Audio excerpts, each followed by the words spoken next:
Thrissur corporation Congress പിടിച്ചിരിക്കുകയാണ്. 33 സീറ്റുകൾ വിജയിച്ചാണ് കോർപ്പറേഷന്റെ ഭരണം കോൺഗ്രസ് പിടിച്ചത്. 10 വർഷത്തെ ഇടവേളയ്ക്ക് ശേഷമാണിത്. എനിക്ക് പിറകിൽ കാണാം, കോൺഗ്രസ് അവരുടെ വിജയിച്ച കൗൺസിലർമാരുമായി ആഹ്ലാദ പ്രകടനം നടത്തുകയാണ് തൃശൂർ സ്വരാജ് റൗണ്ടിൽ. നമ്മളൊപ്പം DCC അധ്യക്ഷൻ ഇതിനെ ചുക്കാൻ പിടിച്ച വ്യക്തി കൂടിയാണ് ജോസഫ് ടാജറ്റ്. അദ്ദേഹം നമ്മളൊപ്പമുണ്ട്.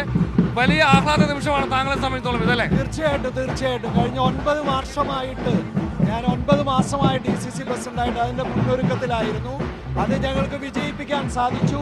ഐതിഹാസികമായ ഒരു ജയമാണ് ഇത്. ഈ നഗരവാസികൾ ഞങ്ങളിൽ അർപ്പിച്ച വിശ്വാസമാണ്. ഈ വിശ്വാസം മുതലാക്കി ഞങ്ങൾ മുന്നോട്ട് പോകും. ഈ നഗരത്തിന്റെ മുഖച്ഛായ തന്നെ മാറ്റും. അതാണ് ഞങ്ങൾക്ക്. സ്വാഭാവികമായും ഈ സമയത്ത് എല്ലാവരും ചോദിക്കുന്ന ചോദ്യം ആരാകും മേയർ എന്നുള്ളതാണ്. തീർച്ചയായിട്ടും ഈ കാണുന്ന 19 വനിതകളിൽ ആരെ വേണമെങ്കിലും അത് തീരുമാനിക്കുന്നത് അവരാണ്. പാർലമെന്ററി പാർട്ടി യോഗമാണ് നാളെ തീരുമാനിക്കുക. ആ തീരുമാനത്തിന്റെ അടിസ്ഥാനത്തിലായിരിക്കും മേയർ ആരാണെന്ന് ഞങ്ങൾ പറയുക. എന്തായാലും നിരവധി തെരഞ്ഞെടുക്കപ്പെട്ട കൗൺസിലർമാർ നമുക്ക് പിറകിൽ കാണാം.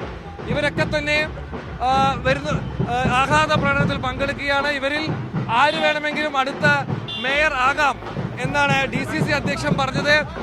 നിരവധി പേരുണ്ട്. ശ്യാമള മുരളീധരൻ ഇവിടെ ഉണ്ട്.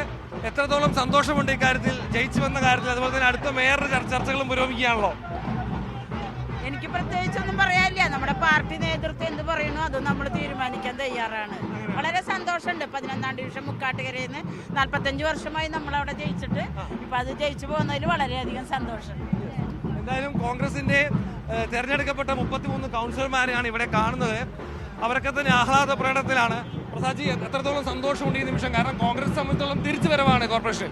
10 വർഷക്കാലത്തെ കമ്മ്യൂണിസ്റ്റ് പാർട്ടിയുടെ പാർട്ടി ഭരണം അവസാനിപ്പിച്ച് ജനങ്ങളുടെ ഭരണം കോൺഗ്രസ് പാർട്ടിയും UDFും തിരിച്ചു കൊണ്ടുവരും. 10 വർഷക്കാലമായി ജനങ്ങളെ ദ്രോഹിച്ചുകൊണ്ടാണ് നികുതി ഉൾപ്പെടെ വർദ്ധിപ്പിച്ചുകൊണ്ട് CPM നേതൃത്വം മുന്നോട്ട് പോയത്. അതിനെതിരായ ജനവിധിയാണ് തൃശൂർ കോർപ്പറേഷനകത്ത് ജനങ്ങൾ LDF നൽകിയത്, UDF നൽകിയ ഈ ഭരണം സമ്മാനിച്ചത്. എന്തായാലും വലിയ രീതിയിലുള്ള ആഹ്ലാദം കോൺഗ്രസിനുണ്ട്. എന്തായാലും പറയാനുള്ള എത്രത്തോളം സന്തോഷമുണ്ട്? വളരെ സന്തോഷം. 10 വർഷമായി കോർപ്പറേഷനിലെ ദുർഭരണം 10 വർഷമായിട്ട് കോർപ്പറേഷനിലെ ദുർഭരണം അവസാനിപ്പിച്ചിരിക്കുകയാണ്. ഇനി UDF തരംഗമാണ്. തീർച്ചയായും UDF ജനങ്ങളോടൊപ്പം എല്ലാ കാലത്തും നിൽക്കും, ഇനിയും നിൽക്കും.